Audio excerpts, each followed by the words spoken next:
ಇವತ್ತು ಘಟನೆ ನಡೆದಿದೆ ಬಾಂಬೆನಲ್ಲಿ, ರೈಲ್ವೆ ಘಟನೆ, ಟ್ರಾಜಿಡಿ ನಡೆದಿದೆ ಅಲ್ವಾ?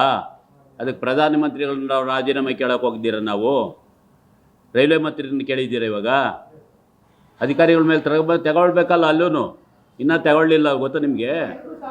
ಹಾಂ, ಅಲ್ಲ, ನಾವು ಆ ಥರ ಮಾಡ್ತಾ ಇಲ್ಲ. ನಾವು ಕಾಂಗ್ರೆಸ್ನಲ್ಲಿ ಯಾವತ್ತೂ ರಾಜಕೀಯ ಮಾಡ್ತಾನೆ ಅಲ್ಲ. ಬಿ ಜೆ ಪಿಯರು ಎಲ್ಲ ಕಾಲದಲ್ಲೂ ಮಾಡಿದ್ದಾರೆ. ಇಂಥ ಕ್ರಮಗಳಾಗಿರುವಾಗ ಯಾವಾಗ ಕ್ರಮ ತಗೊಂಡಿದ್ದಾರೆ ಅವರು? ಅಧಿಕಾರಿಗಳ ಮೇಲೆ ಯಾವತ್ತಾನ ತೆಗೆದಿದ್ದಾರ? ಮಂತ್ರಿಗಳೇನಂದ್ರೆ ರಾಜೀನಾಮೆಗಳು ಯಾವತ್ತಾನ ಕೊಡಿ? ಎಷ್ಟು ಗದೆ ಭಾಳ ಸಲ ನಡೆದಿದೆ ಇಲ್ಲೊಂದೇ ಇಲ್ಲ. ಗುಜರಾತ್ನಲ್ಲಿ ನಡುತ್ತಲ್ಲ, ಬ್ರಿಡ್ಜಿನಲ್ಲಿ 300 ಜನ ಸತ್ರಲ್ಲ. ಯಾರ ಮೇಲೆ ಕ್ರಮ ತಗೊಳಿದ್ರು ಅವರು? ಅದೇನು ಬೇರೆ ದೇಶದಲ್ಲಿ ಇದೆಯಾ? ನಮ್ಮ ಇಂಡಿಯಾದಲ್ಲಿ, ಭಾರತದಲ್ಲಿ ಇಲ್ವಾ? ಅವರು ಕಣಿ ಹೇಳೋದಕ್ಕೆ ಭಾಳ ಚೆನ್ನಾಗಿ ಹೇಳ್ತಾರೆ. ಅವ್ರು ಯಾರ ಮೇಲೂ ಕ್ರಮ ತಗೊಳ್ಳಲ್ಲ. ಪ್ರಧಾನಮಂತ್ರಿಗಳು ಅಂತ ಘಟನೆ ಆದರೆ 3 ದಿನ ಕಾಣನೀರಾಗಿಬಿಡ್ತಾರೆ, ಗೊತ್ತಾ ನಿಮಗೆ?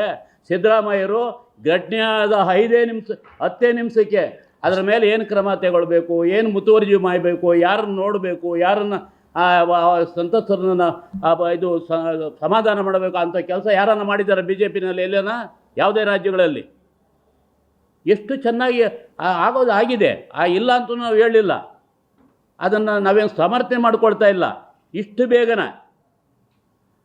ಆದ್ರೂ ಅದು ಏನೋ ಅದನ್ನು 26 ಜನ ಇದರಲ್ಲಿ ಪಲ್ಗಾಮಲ್ಲಿ ಸತ್ತರಲ್ಲ. ಪ್ರಧಾನಮಂತ್ರಿಗಳು ಎಲ್ಲಿಗೋಗಿದ್ರು ಅವಾಗ? Home minister ಎಲ್ಲೋಗಿದ್ರು?